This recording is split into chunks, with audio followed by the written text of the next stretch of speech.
नमस्ते। आजको यस विश्लेषणात्मक सामग्रीमा स्वागत छ। बजारमा भर्खरै एउटा नयाँ तरङ्ग आएको छ, यामबालिङ हाइड्रोपावरको आइपिओ। आज हामी यसैको लगानी विवरण, बजार सहभागीहरूको लागि आवश्यक पर्ने आधारभूत प्रक्रिया र एकदमै महत्त्वपूर्ण मितिहरूको बारेमा कुरा गर्नेछौँ। ढिला नगरी सुरु गरिहालौँ है त। सबैभन्दा पहिले यो एउटा ठूलो आँकडाबाट सुरु गरौँ। 17,43,000 सुन्दाखेरि नै निकै ठूलो लाग्छ नि, होइन? खासमा यो सर्वसाधारणका लागि बजारमा आउन लागेको कुल शेयर किताको ठ्याक्कै संख्या हो। यति ठूलो भोल्युममा शेयर आउनु भनेको बजारमा सहभागी हुन चाहनेहरूका लागि पक्कै पनि एउटा गजबको अवसर हो। अब लागौं पहिलो खण्डतिर, यामबालिङ हाइड्रोपावर आयोजना र यसको सम्पत्तिको समग्र विवरण। यहाँनिर एउटा एकदमै चाखलाग्दो कुरा के छ भने सिन्धुपाल्चोकमा रहेको यो 7.27 मेगावाट क्षमताको आयोजना कुनै भर्खरै बन्न लागेको योजना मात्रै होइन। वास्तवमा यसले त सन् 2024 फेब्रुअरी 20 देखि नै सफलतापूर्वक आफ्नो व्यावसायिक उत्पादन सुरु गरिसकेको छ। भन्नुको अर्थ टर्बाइनहरू घुम्न थालिसके, बिजुली बलिसक्यो र यसले प्रतिफलको आधार पनि तयार पारिसक्यो। यो त पक्कै पनि एकदमै सकारात्मक कुरा हो। अब जाउँ दोस्रो खण्डमा, आइपिओ शेयर बाँडफाँडको विवरण र पुँजी संरचना। यो चार्टले कम्पनीको बाँकी रहेको 30% शेयरको वितरणलाई एकदमै प्रष्टसँग देखाउँछ।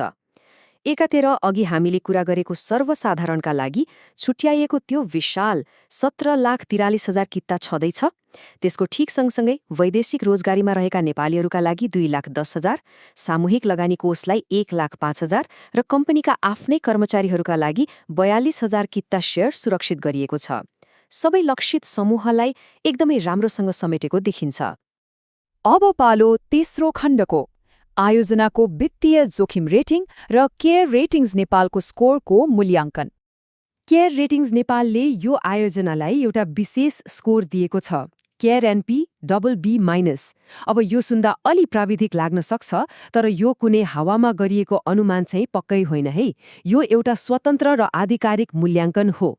सजिलो भाषामा भन्नुपर्दा यो रेटिङको सीधा अर्थ मध्यम जोखिम अर्थात् मोडरेट रिस्क हो। यसको मतलब के हो भने यो आयोजना न त एकदमै उच्च जोखिमपूर्ण छ, न त पूर्ण रूपमा जोखिम मुक्त नै। सञ्चालनमा आइसकेको हुनाले यसले आफ्नो वित्तीय दायित्वहरू पूरा गर्न सक्ने क्षमतामा औसत र स्थिर जोखिम मात्रै देखाउँछ। बजारका सहभागीहरूका लागि आफ्नो जोखिम मूल्याङ्कन गर्ने यो एउटा एकदमै स्पष्ट आधार हो। अब कुरा गरौँ चौथो खण्डको, आवेदन सम्बन्धी मुख्य विवरणहरू। यहाँ हेरौँ है त, यो आइपिओ कति पहुँच योग्य छ भन्ने कुरा यो तुलनाबाट प्रष्ट हुन्छ।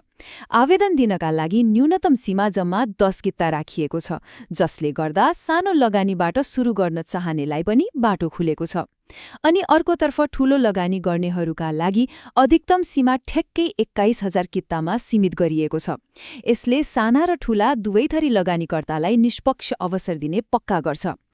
बाँकी प्रक्रियागत कुराहरू हेर्दा लगानीकर्ताहरूले प्रति किता 100 रुपियाँको अङ्कित मूल्यमै आवेदन दिन सक्नेछन् र यो सम्पूर्ण निष्कासन प्रक्रियाको आधिकारिक व्यवस्थापन चाहिँ मुक्तिनाथ क्यापिटल लिमिटेडले बिक्री प्रबन्धकको रूपमा गरिरहेको छ। अब पालो आयो अन्तिम तथा पाँचौं खण्डको, आइपिओका महत्त्वपूर्ण मितिहरू र आवेदनका लागि तोकिएको कडा समयतालिका। सबैभन्दा ध्यान दिनुपर्ने कुरा नै यही हो। आवेदनको विन्डो औपचारिक रूपमा 2083 साल वैशाख 16 गतेबाट खुल्दैछ। बजारमा छिट्टै पर्याप्त आवेदन पर्ने सम्भावना एकदमै धेरै भएकोले वैशाख 22 गतेको छिट्टोमा बन्द हुने मितिलाई एकदमै ख्याल गर्नुपर्छ है। यदि कुनै कारणवश पर्याप्त आवेदन परेन भने मात्रै यो समयसीमा वैशाख 30 गतेसम्म लम्बिनेछ।